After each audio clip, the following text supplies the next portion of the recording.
Good evening, everyone. My name is Cameron. I'm a volunteer with Comma, and I'll be serving as tonight's moderator. And welcome to our event. I'm incredibly excited for the panel that we have tonight. And first, I would just like to thank you all for coming to our event tonight. I know Zoom fatigue is a real thing nowadays, and you could have chosen any number of things tonight, but you're still here. And we believe these types of events are incredibly important for the community and for highlighting voices that should be heard. And so I just like to really convey our sincere appreciation for your attendance tonight. Before we start, I'd like to just share a little bit about Comma and what our mission is, if you're not familiar. So our aim at Comma is to build community through immigrant-led cultural experiences. We do this by providing a platform for immigrants to share their skills, either through classes or storytelling nights such as this one for the DC community, for the DMV area. In the past, we've had classes on how to make Chinese Chongqing noodles, Iranian tea making, and African Venezuelan dance, among many others. In addition, we've had storytelling nights on a range of different themes, from resilience to companionship. And most recently, we had a workshop on cultural competency to assist Afghan refugees new to the DMV area. For more information on our programming or different events that we do in the future, you can always check out our social media. So it's on Facebook and Instagram at Comma DC. Tonight's theme is all about identity, specifically from the perspective of children of immigrants. Regardless of origin, country of origin, the complexities of navigating a multicultural identity is something that I think binds all kind of first generation Americans. This includes everything from the persistent question of being asked, where are you really from? But where are you really from? To that struggle of never really fitting in any one box, right? Whether it's a census or a test or some neat little box that someone tries to put you in. As a Filipino American myself, who always had the weird smelly lunch, and who always had to explain that I'm not actually late, I'm just on Filipino time. To all my teachers and all my coaches. I really relate to this topic, and it's really near and dear to my heart. So I'm incredibly excited for tonight. For all the panelists, we have 7 people who have graciously agreed to share their time and their stories and their experience and their insights about their journey navigating their multicultural identity and what that has been for them. So before I get to the panel, just a couple housekeeping things. So we won't have an official question and answer session for this event, but if you have specific questions for any of our panelists, please feel free to drop a little note in the chat box. You can also message the Comma account or Hala Flynn, who's helping us in the background run the events. And we'll get you to the panelists for them either at the end if we have time or just afterwards. And then finally, we are recording the events. Everyone will remain on mute except for our speakers. And so with that, I will get into our panelists. That's enough speaking from me. Our first storyteller tonight is Roger Armendariz. Roger is the son of Mexican-American immigrants who crossed over in the 80s. He was born in Garden City, Kansas, a predominantly white town where he grew up most of his life. Eventually, he left Kansas after college to join the Peace Corps. He served in Cambodia for 2 years, and upon his return, he got a job working for the Peace Corps headquarters, where he currently works as a placement officer, selecting volunteers from Mexico and Costa Rica. So please join me and give a warm welcome to Roger. Thank you. And yeah, thank you everyone for spending your afternoon listening to us share our stories. Honestly, when I was first asked to share a story about my identity and what it means to me, I was a little bit hesitant, mostly because most people would identify me as a first-generation Mexican-American, since both my parents are immigrants from Mexico and I was born and raised in the United States. Since I've never fully identified with that label, I wasn't sure what I could say about it. However, as I read more about this theme, and these stories, I realized that I had the freedom to define identity however I would like. And I thought this would be a good opportunity to highlight a nuance in identity that many children of immigrants experience. Because for me, I've always identified more as a third culture kid. Now, for some, that might not be a familiar term, so let me go ahead and define it. Third culture kids are people who grew up in multiple cultures. This is often seen with children of immigrants, refugees, military, diplomatic families, as well as families that have moved a lot during the child's upbringing. The idea here being that the child doesn't have an opportunity to develop a single direct cultural identity. As a result, they're not shaped by their first culture, which is the culture at home, or their second culture, which is the culture within the society, but rather are shaped by their third culture, which is often a mixture of the cultures that they were exposed to while growing up, hence the name third culture kids.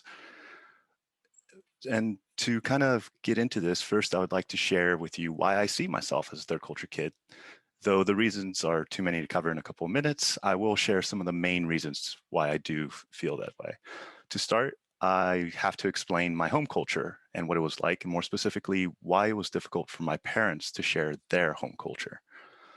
We can begin with my mother, who grew up in Chihuahua, Mexico. She grew up in an abusive home where her grandmother and her father would often be drunk, and it was commonplace for them to beat and abuse her mother. While growing up, her mother, and her siblings were all prisoners of their own home. She was not allowed to play with any other children outside of her siblings, except for school, and it wasn't until her mid-teens that she got any freedom to interact with others for extended periods of time. So as you can imagine, the culture my mother was brought into wasn't one of ethnic or national tradition or in history, but rather one of survival. My father, on the other hand, had an equally difficult but very different life. He grew up in the streets of Chihuahua. Being the youngest of seven, he grew up constantly trying to follow his brother's footsteps, as his father had died when he was 5. My father spent most of his time in the streets, getting in fights, and quickly learning how to survive independently. For him, the culture he learned was that of gangs and violence. The main community my father had was that of his crew.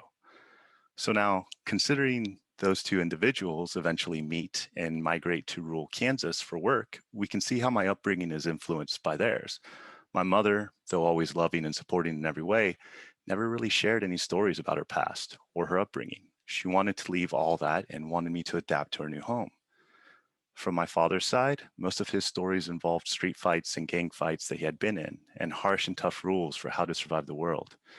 In regards to culture, he shared with me more about American culture from the 80s from an outsider perspective than he shared anything with me about Mexico. So, though my home culture could be seen in some way as Mexican, it didn't resemble any Mexican culture I encountered outside of my family.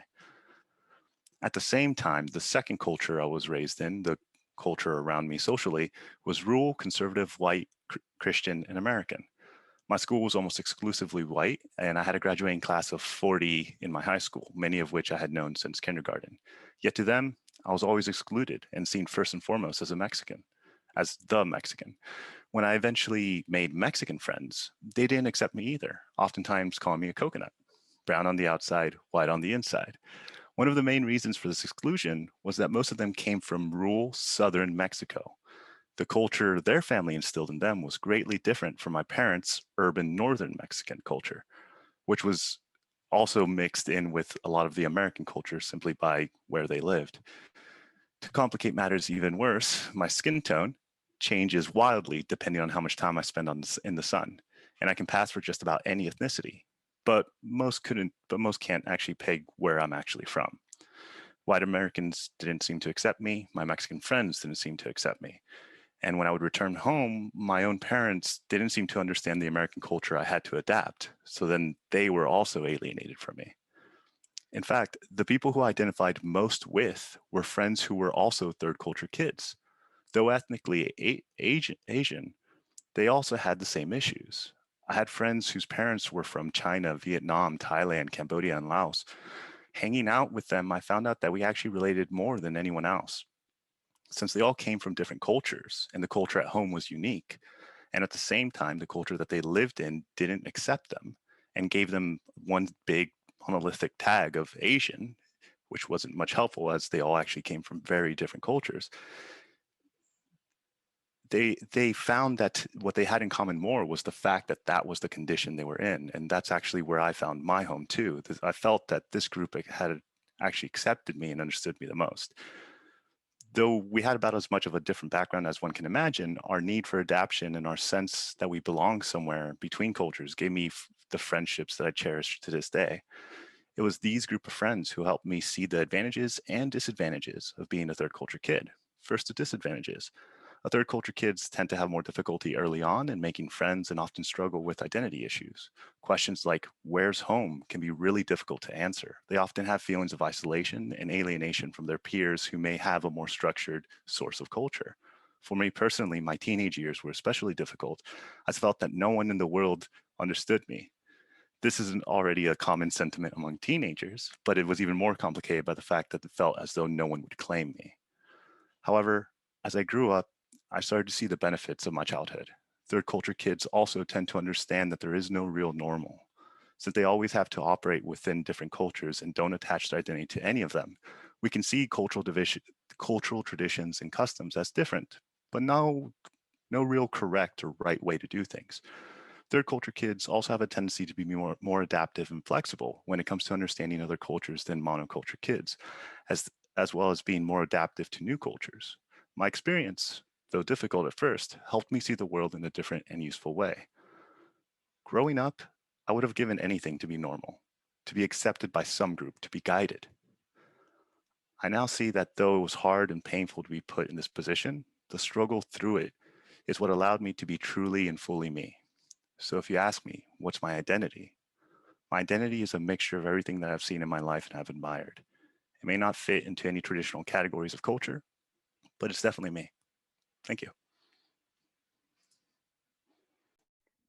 Oh, thank you so much, Roger. I know that if we were live, that would get a lot of applause, and I really feel the coconut thing, having also been called a coconut at one point in my life, once or twice. So we will move on to our next storyteller. Our next storyteller is Eileen Amador, a first generation American who has lived in the United States for 20 years. She and her family are originally from Buenos Aires, Argentina, where her extended family resides. Eileen's first language is Spanish, and she works in public health communications in the DC area and loves to hike, forage for mushrooms, and spend time with her friends. So please join me in giving a warm welcome to Eileen. Hi, everyone. Thank you, Kama, for having us. Just hearing the first story was so inspiring. So thank you, Roger, for sharing as well. I think I myself learned a lot. So I'm really excited to hear everybody else's stories as well. So yeah, let me start at the beginning, I guess. I'm just going to talk a little bit about what identity means to me, and I think how it's shifted because of my background and because of where my family is from. Like it was mentioned, my family is originally from Buenos Aires, Argentina. We moved to the United States in 2001. So I was about 6 years old. And we moved here to Howard County, Maryland. And it was just me, my mom, my dad, and my little brother.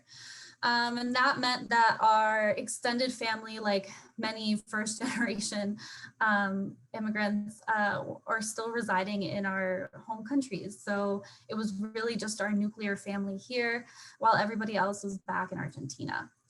And what this allowed to happen was over the next few years, once we were comfortable and settled, my family really wanted to go back and visit. And that was possible. So we went back to Argentina for the first time in 2004. And we tried to go back every 2 to 3 years ever since then, so that we could get to know our cousins and our aunts and uncles and our grandmothers, family that is family by blood and will always be there and welcome us with open arms, but might not know us as well as maybe the friends and the people that we have here in our new country all the time.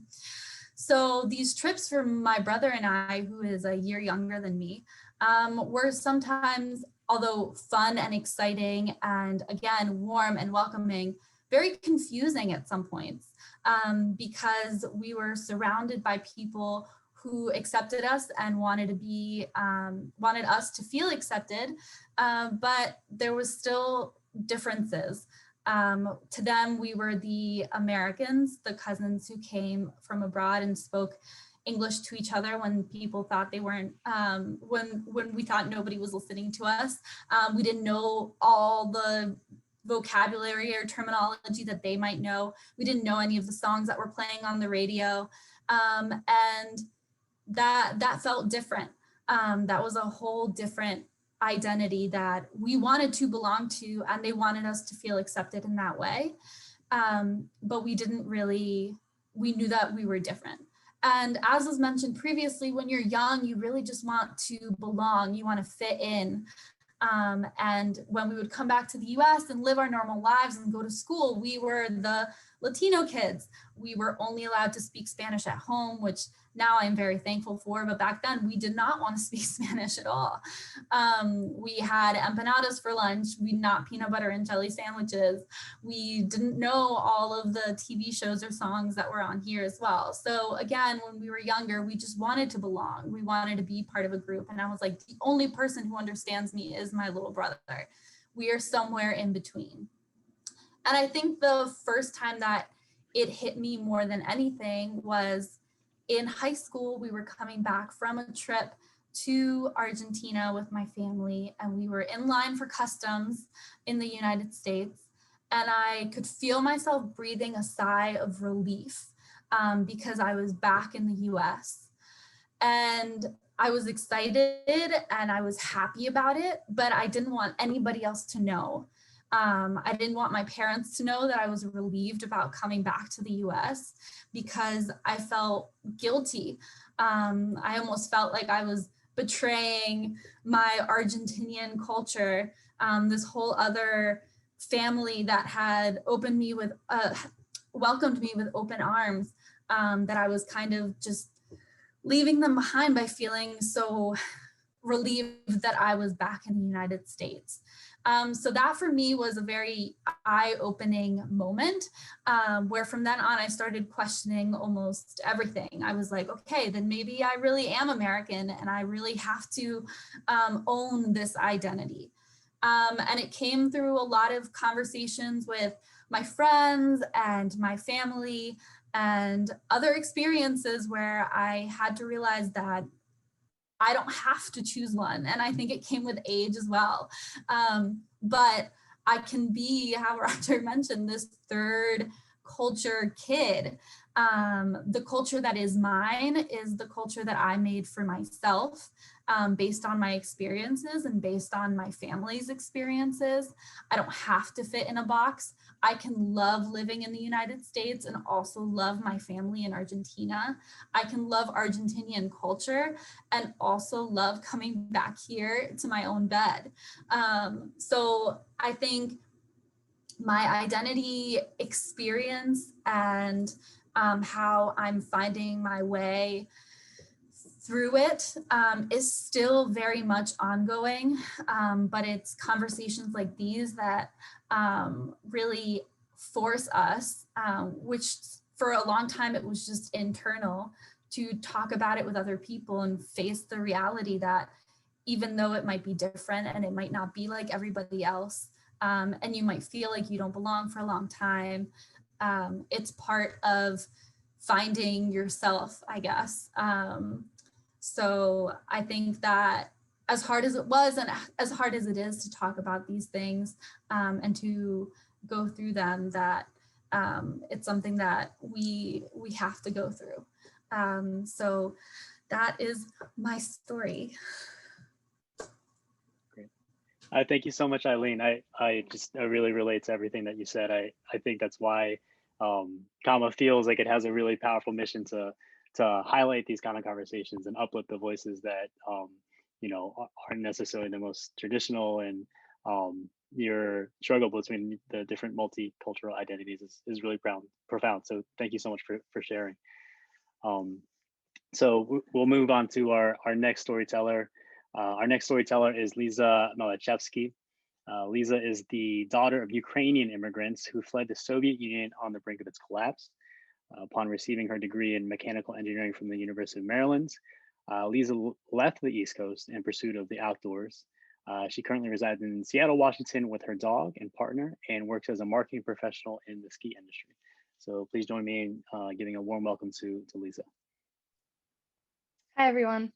So I'm going to be talking a little bit more about the emotional side of things of growing up in an immigrant household as a first-generation American. So my family immigrated to Baltimore, Maryland from Kiev, Ukraine in '92 when the Soviet Union was literally just about to collapse. They hardly had a penny to their name. Both of my parents were educated STEM professionals who had to start completely over. Like my dad was a pizza delivery driver and a mechanic, while my mom nannied and worked in a bakery. And I feel great pride when I think about the life that they were able to give me. But though I have this gratitude as I get older, it's been hard for me to shake the difficulty that it caused me as I kind of started to enter into adulthood. Things were different growing up. The food we ate was different. The rigidness in which I was parented was different. Growing up, I remember being in awe of like my friends' American families, from the yummy snacks that they always had and the way that they sat down for family dinners, to how their homes were decorated and often in a state that looked lived in, as opposed to the immaculate standards that my family kept for organization and cleanliness. And when you're young and you're living this life that's different from what's deemed normal, it's really hard to acknowledge a culture that's different. I'd say it took me about until high school to be like, damn, like it's pretty cool that I can speak another language. But in my family and in this like Jewish Ukrainian culture that I grew up in, your parents are almost always doing what they deem is best for you. It's believed that because you're young, you don't know any better. And because of this, to this day, questions like, what do you want to do? What do you want to eat? What do you want to watch? Send me into this people-pleasing spiral of, oh, I'm good with whatever you want to do, because I was inadvertently taught to keep the people around me happy. And I now realize that this is why in my early 20s, I went through this like big phase of doing things and traveling completely by myself, which I still enjoy today, for the record. This past year, I know like probably a lot of people during the pandemic, I started to have a major identity crisis. I realized how growing up with extremely health and organizationally conscious family members who didn't and still don't ever hesitate to comment on, you know, my weight, my eating habits, my exercise habits, my attire, the way my clothes fit my body, my hair, my activity choices, my job choices, just my choices in general, really put me at odds against myself. It felt like no matter what I did, my family always had something negative to say about it. Because the generational differences are so stark between my parents and me, it's really difficult for there to be an understanding. Instead of receiving support, my choices are questioned and criticized. In the eyes of my parents, they're trying to prevent me from doing the wrong thing or making a mistake. But to me, it really feels like nothing I do is ever good enough. So this caused me to be the kind of person that like really sought external validation. I needed people on Instagram to see that I was like doing cool shit and that I was killing it and everything. And I needed to impress whoever I could with my success, no matter how much I was struggling on the inside, like with, you know, fitness and weight loss and my job and my body. And like, I needed whoever I'd be dating to tell me that I was good enough, because I didn't trust my intuition and my choices without validation, because I didn't know how to tell myself that I'm good. It took me quitting dieting and like quitting trying to like stop constantly losing weight and a lot of therapy to understand that my internal dialogue was doing absolutely nothing to serve me. I was incapable of being nice to myself, and I was incapable of processing my emotions.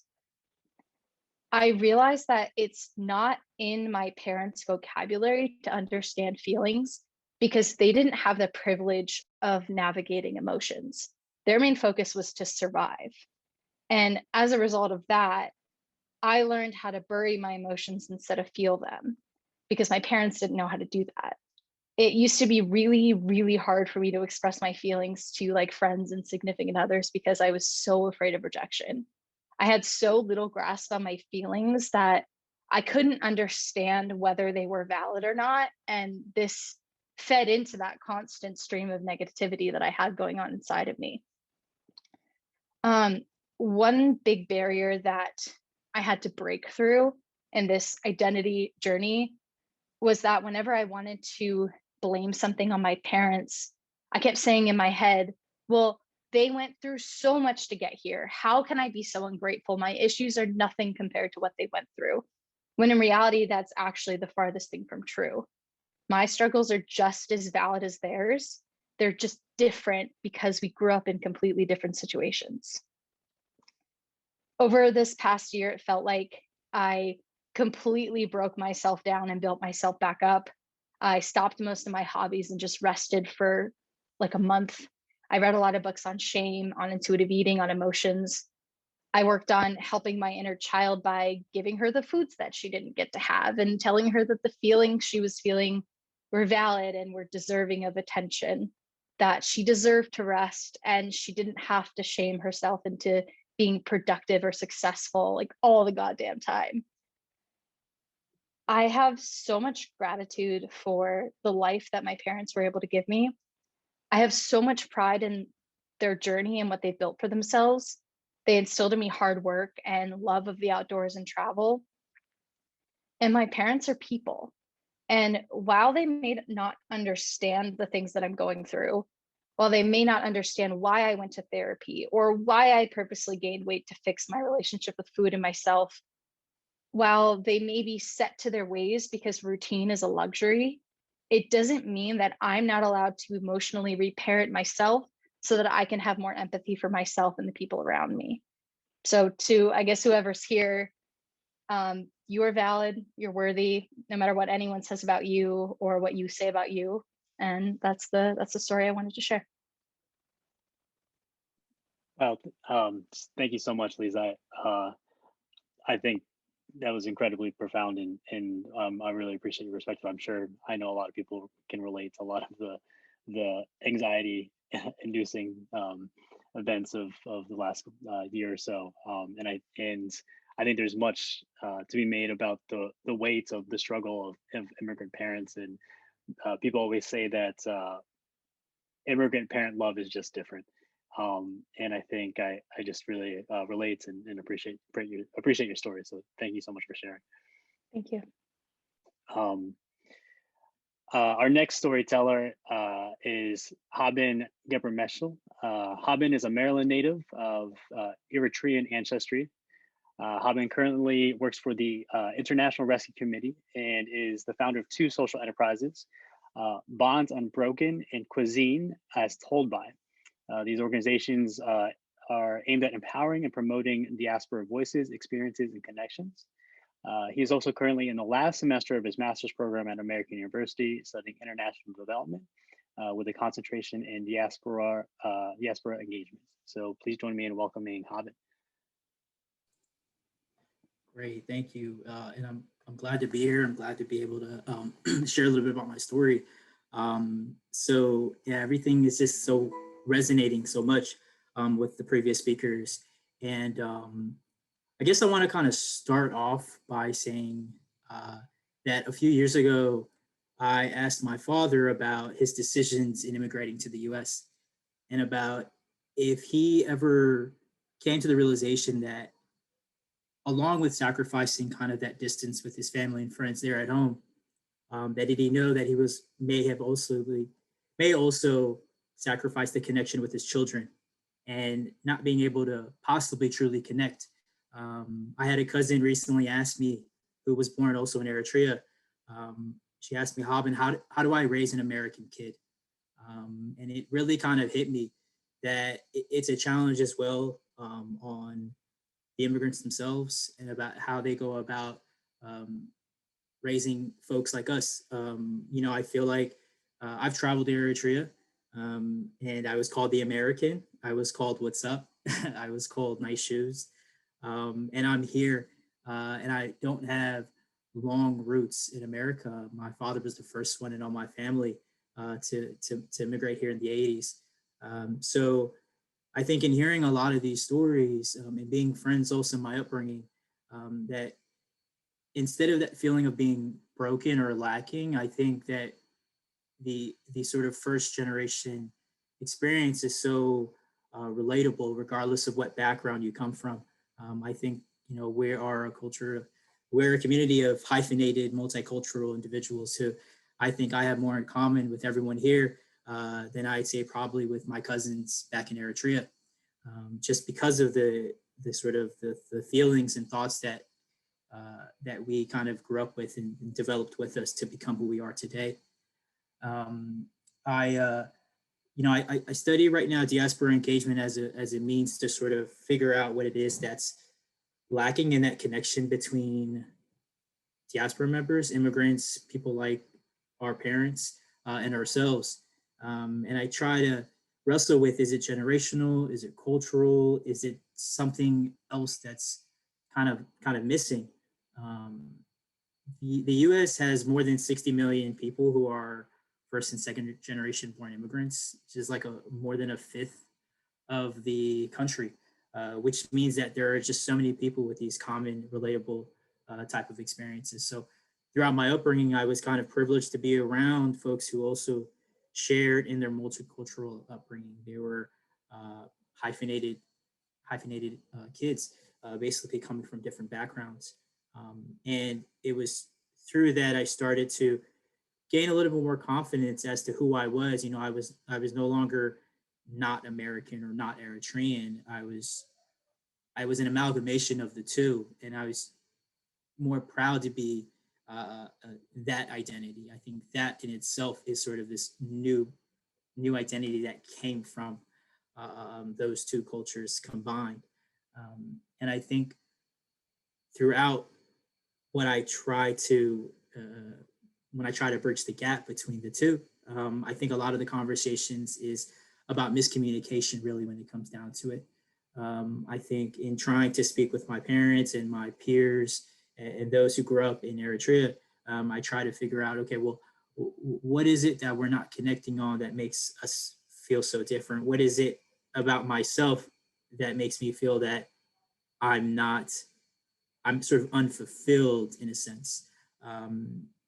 And I realized that that was sort of the wrong way of thinking about it, and more that, you know, I'm able to understand more because of that openness, because I was forced to grow up with this bit of sense of acceptance and flexibility in character. So I think it allows us to be a little bit more compassionate and empathize with people who also share sort of hardships and these identity struggles growing up. Um, like I said, I grew up in the area, and I I started an organization to kind of attack these problems and figuring out, okay, well, like, what is the fundamental disruption in how it is that we relate, at least within the Eritrean population, and it's always different within every single immigrant community about what it is that fractures them, because they all have that feeling of being from a place, identifying with something, culture, but there tends to be this internalized rift that always happens, and it's something that we don't create. It's just something we're born into. And I think that that somehow troubles us so much that um, in overcoming that, I think we're better able to relate to those that we want to, those in our community, but then also those not. And I think it's important to sort of really take inventory as to what it is that we want to really, what we want to learn from one another, and that without that, it's really hard to kind of overcome those types of feelings of not being whole. And a lot of the times through the work that I do through diaspora engagement, it's about empowering voices and about challenging people to accept one another, but then also to listen at the end of the day, because I think we're so used to listening, but I think it's sort of time for us to speak up a little bit more about what it is that we go through, and then at the same time, we can hopefully accept the same from immigrants themselves, because I think so often there's like I said, this constant sort of tug and pull, who we are, who we're not. And that the communication is sort of the key and something that I've constantly learned. And I just kind of want to close like that. That's a perfect way to end it, I think, Abin. I'm just really impressed. I feel like you still have the time to come to the storytelling night, and you're doing the masters, and you've got these social enterprises. So I just thank you for your time. I think also hearing you speak and about the lessons you took away from the lessons in empathy and resilience, and as it relates to kind of navigating those struggles in communication, I think kind of speak volume to your thoughtfulness and your character. And just thank you for everything you're doing for the diaspora and third culture kids. So. We'll move on to our next storyteller, Jade Womack. Jade's mother came from the Philippines. Shout out my Filipino sister, to Adams Morgan by herself in the 1980s. Jade grew up with her primarily after her parents divorced. Their extended family, besides one aunt in California, lives in Asia. In her free time, she runs Clock Out DC. Everyone should subscribe. It's a great newsletter. Which is a free calendar of weeknight events happening in the city. She sends a newsletter every Saturday morning, organizing the usual 50 to 60 events happening in DC for the upcoming week. So please join me in warmly welcoming Jade. Hi, everyone. It's really funny. My mom was here until maybe 3 hours ago, and I was like, what does it mean to be your daughter? Please help me. I mean, obviously there was like the guilt, like the last 24 hours where I cleaned the entire apartment just to know that she was going to critique that it wasn't clean enough, and that she was going to clean the entire apartment for me. The guilt. That's all I have to say. But I'm so grateful to be here with all of you and to share what it means to be a daughter of an immigrant. My mom voted for the first time this year, and it was really powerful for her to do it and get her citizenship. My mom had a very traumatic childhood, and I don't really want to get into that because that's not my story to tell. But I know that shaped her and her drive to come here to America when she was 25 by herself in the 80s. She was adopted. She never really felt like she had an identity. And where she was in the Philippines was actually in a very, probably much wealthier class than where we are now. But there was a lot of traditional roles and expectations, like you're going to marry this person, you're going to have this job, and there's going to be no privacy. And it's going to be like, everyone's going to have, like, who are you hanging out with? Very kind of this, the worst keeping up with the Joneses kind of situation. And she said, I don't want that. And she came to the States. That being said, my mom is a first generation. I think my dad is a sixth generation. I know where the immigrant from England is buried here in the States. So it's a kind of a beautiful realm of two worlds, and I'm mixed. And knowing that when my parents got divorced, I lived with my mom, I always asked her, like, why did you teach me anything? And nowadays she gives me a lot of reasons for things like, I was teaching you, I was trying to help you so you get into the best schools, or I was trying to make sure you're good at schools, and that's why you were raised on lean cuisine and Hot Pockets. And I'm like, okay.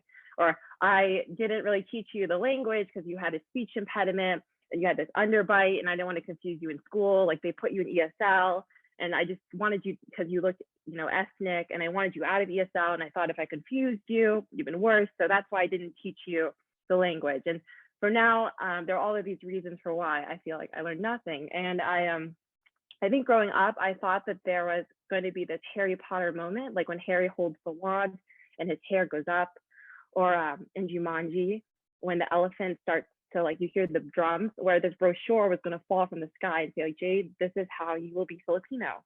And it'll have all of these directions, like, you will have these ingredients in your kitchen. You'll learn how to cook these things. These are all the language requirements that you'll have. And I tried it out, and I was like, maybe in college, I'll go to the Chinese American student group. And that's my first start towards all of this. And, I was the Twinkie, I was not going to be involved in that. I was too white to be involved. And then on my dad's side, I was Asian enough, when I visited him, the Asian population skyrocketed from 0 to 1. And I tried Duolingo, and my mom was like, well, that's not helpful because, you know, we don't really speak Mandarin. We speak the dialect because we left China before we got persecuted by Mao. So you can, good luck, but like, you won't be able to speak to anyone in the family. And I was like, okay, so now what? And I think as I've gotten older, the contemplation, well, there's no brochure that will ever fall from the sky into my apartment in Adams Morgan unless I go out and I seek this brochure of what it means to be from the Philippines or being Chinese. And is it okay that I never find this brochure? Or how the question of what is the scorecard to say that I found my heritage, and who do I have to prove it to say that I'm part of this ethnic group? At what point have I sufficed myself a belonging? Like, who am I?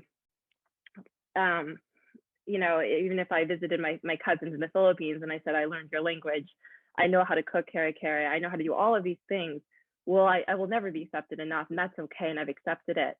So just now knowing that the scorecard will never be there, and like, what is my identity independent of having to know all of these heritage things that perhaps I was never taught, and I'm not going to be, and the brochure will never fall from the sky.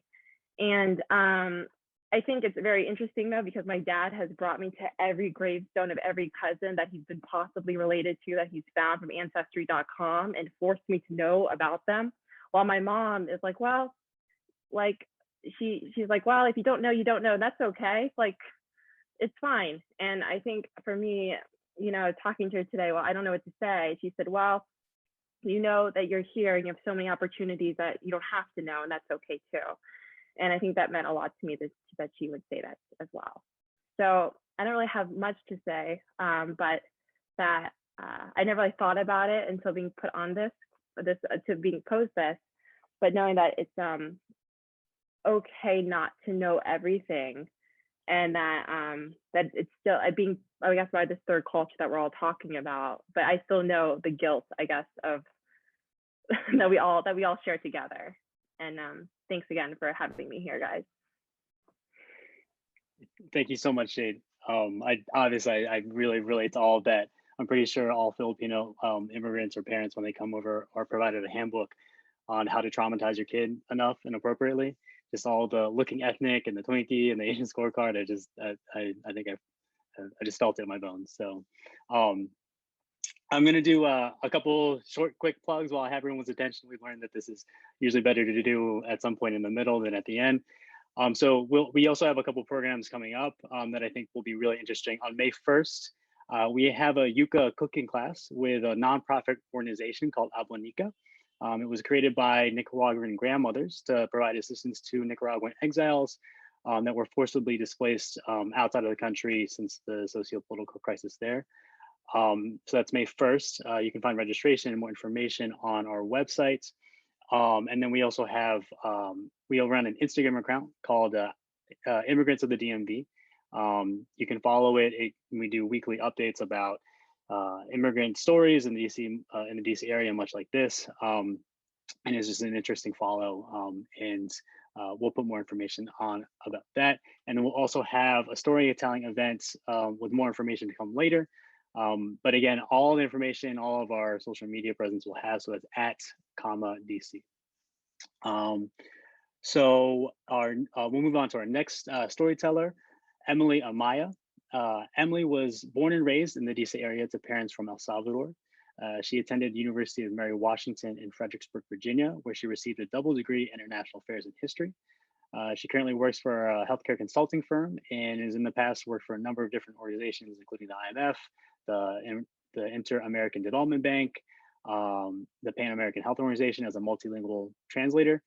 In her spare time, Emily is the America's Director for the Young Professionals in International Affairs, a DC-based nonprofit with a mission to raise awareness of international events. And she's also the chairperson for the Latinx Alliance at Work, a newly formed diversity inclusion coalition aimed to raise awareness and to create a safe space for Latinx people in the workplace. So please join me in warmly welcoming Emily Amaya. Thank you, everyone. Thanks for having me, and thank you, everyone, for sharing your stories. I definitely can identify to all of it. I guess I'm going to start with from the beginning. My parents came from El Salvador. There was a civil war in the 80s. My mother came on a student visa and then just stayed until Reagan gave amnesty. And then years later, I was born in Silver Spring, Maryland.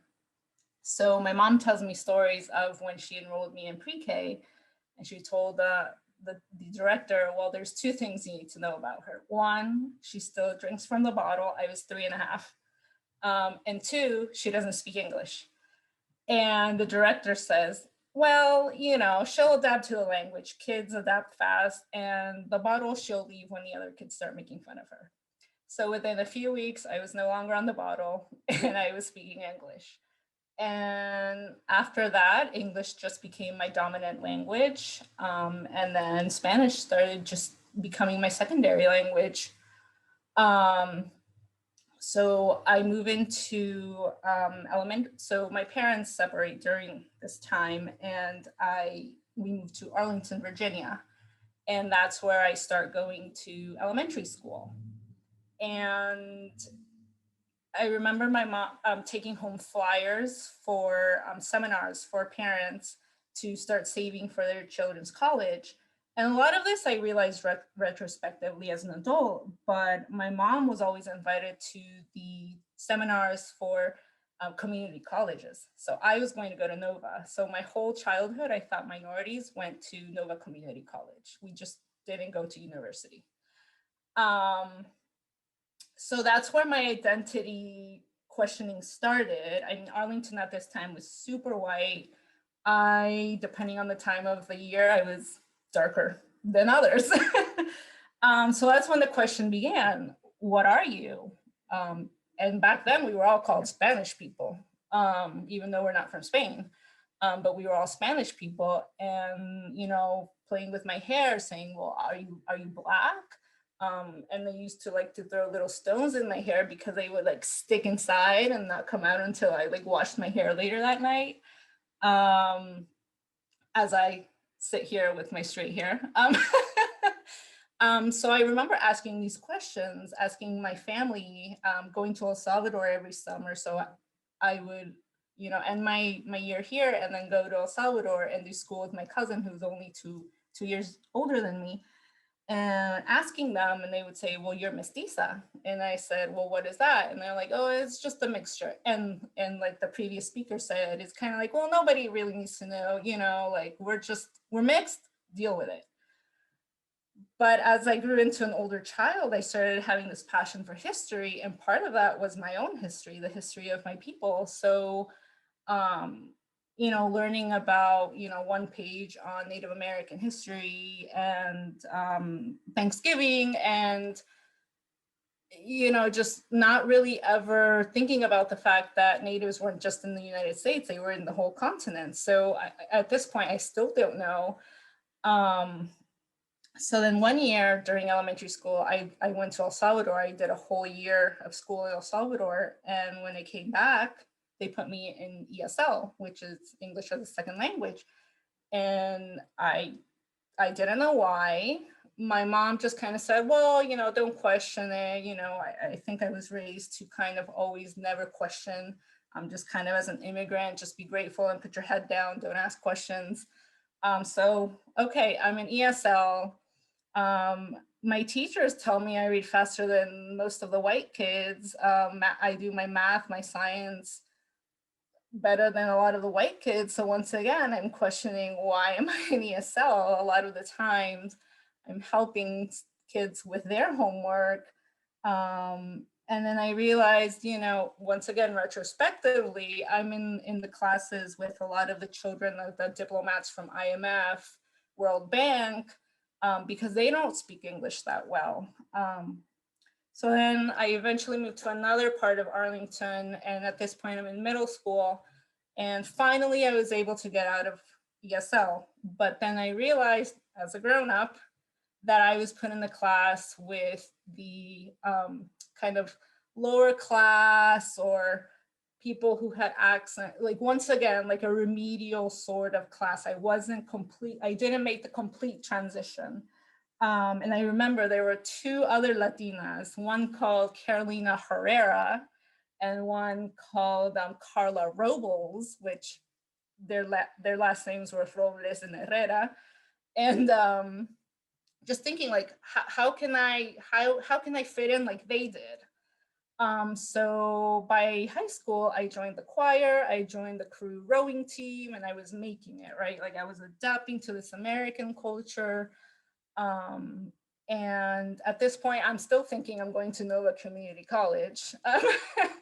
So finally, I moved to Maryland, in PG County, Maryland, and that's 10th grade. And my teacher starts saying, well, you get good grades, you know, have you thought about joining the IB program? And at this point, I'm like, what? I joined the IB program? That's an advanced class. But there was a distinct difference in Maryland that I went from being in an all white school to almost an all Black school. And there we were all minorities together. And I think that was really eye-opening to me. And so I joined the IB classes. I'm in advanced classes. Most of my friends are first generation kids as well, from the Caribbean, from Africa, first generation. And like someone else said before, that was when I found my niche, right? I never fit in with the Latino kids, the Salvadorian kids, because I wasn't Latina enough. I was a nerd. But I never fit in with the white kids because I was the Spanish girl. And obviously I didn't fit in with the other groups because I wasn't their group either. So I was very thankful for my experience of moving to Maryland and making the friends that I did. And then eventually I ended up going to the University of Mary Washington and pursuing my passion of international affairs and history.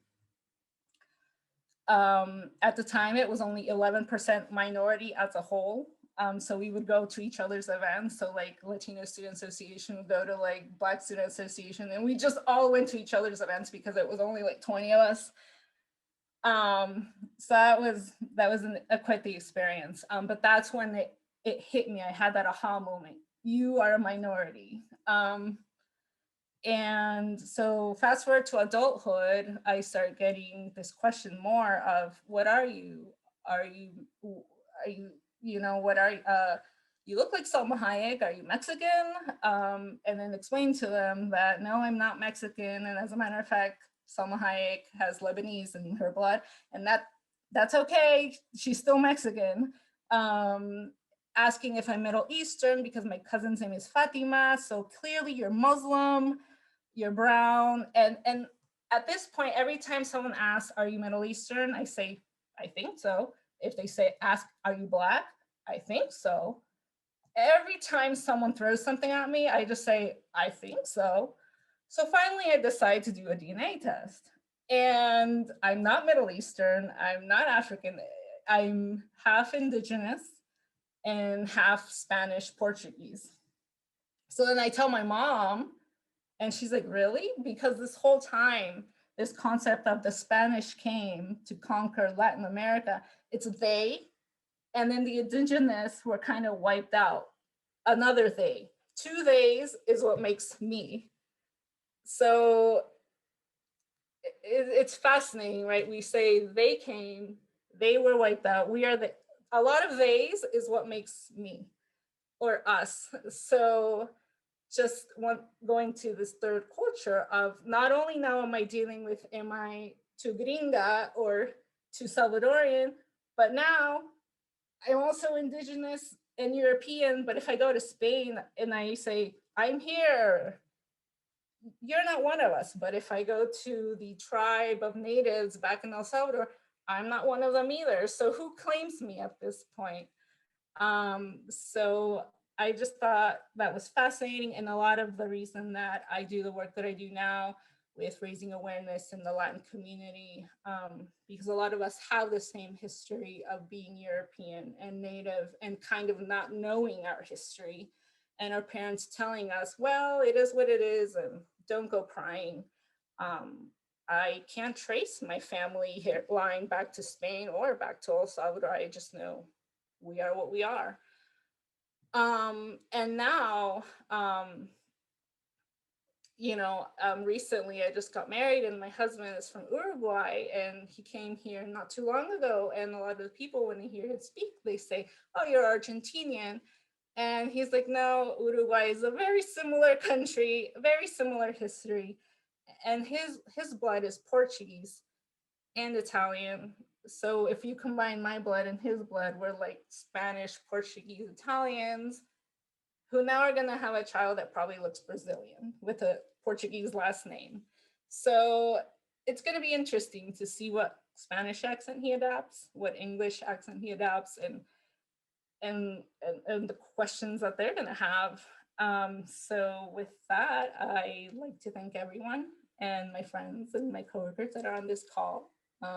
And yeah, thanks for having me. Thank you so much, Emily.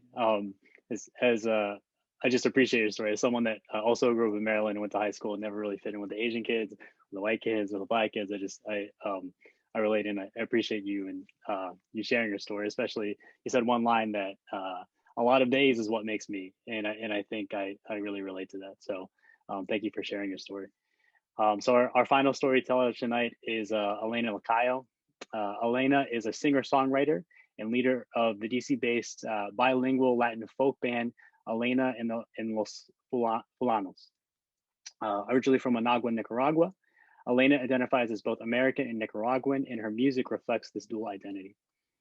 Her bands, Elena and Los Fulanos, has twice been nominated for a Whammy Award, and their most recent album, Volcan, was hailed as a bilingual folk album for the resistance by the Washington City paper, a publication that also selected Elena for their People issue 2017, highlighting notable Washingtonians.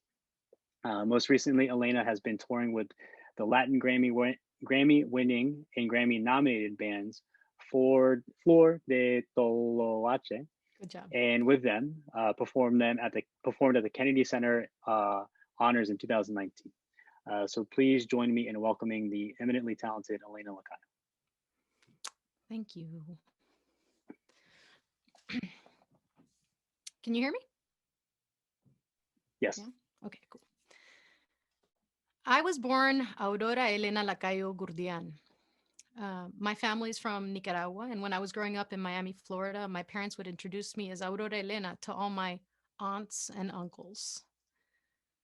As a 4-year-old native-born American, I found this foreign-sounding somersault of a name to be at best impossible for my English-speaking yet Spanish-understanding tongue to say. On my first day of preschool, we all had name tags. There was Mike and Susie and Tommy and Jess, and then there was my name tag. It was at least 3 times longer than anybody else's, stretching clear across my desk in big block letters. Aurora Elena. The next day, my mother held my hand as she informed the teacher about my decision to cut my name in half, opting to keep the lesser diphthong-oriented part of my name, you know, the part without the single rolled R's between the different vowel sounds, to just Elena, which is the name I go by today. It's not that there's anything wrong with that name. It just symbolizes a time in my life when I lived in the States, before the time in my life when I lived in Nicaragua, before this time in my life when I live again in the States. See, when I was 8 years old, my parents decided to do what no American thinks is possible and leave their comfortable life in the United States to go back to their native home country of Nicaragua, a place they loved dearly but fled because of war and danger. You could say it was a hard move on me. At first, I longed for the comforts and happy meals of the US and only begrudgingly began to learn Spanish. But life proceeded as I grew up, and I collected a number of hobbies, including soccer. And when I was 13 and the country suffered a drought, which for some reason meant we had power outages during prime TV watching time, I secretly taught myself to play guitar. By the time I had learned how to appropriately banter in Nicaraguan slang and dance salsa, I graduated high school and returned to the US for college, where these skills were categorically less useful than they had been. After college, like so many idealist 20-somethings, I moved to DC to do my part to change the world. And for a number of years, I worked on immigration policy, becoming an expert in local enforcement of federal immigration laws. I worked to pass comprehensive immigration reform. which we haven't done, and defeat things like Arizona's SB 1070 Papers, Please law before I got completely burnt out and quit my job and took a job at a bike shop. It was at this time where I decided to shift my focus to music. I had been writing some songs of my own and was thinking of creating my own music project. But I had a little bit of a problem. I had been writing songs in English and Spanish and was really stuck on how to create this kind of project. I didn't know anybody else that was doing this kind of thing. Now, don't get me wrong, dualism is my jam.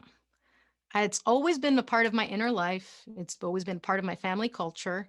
And I've always known how to navigate it, and not just navigate it, but also market it to get into schools, to get scholarships, and to even get jobs. I mean, I think it's a real advantage.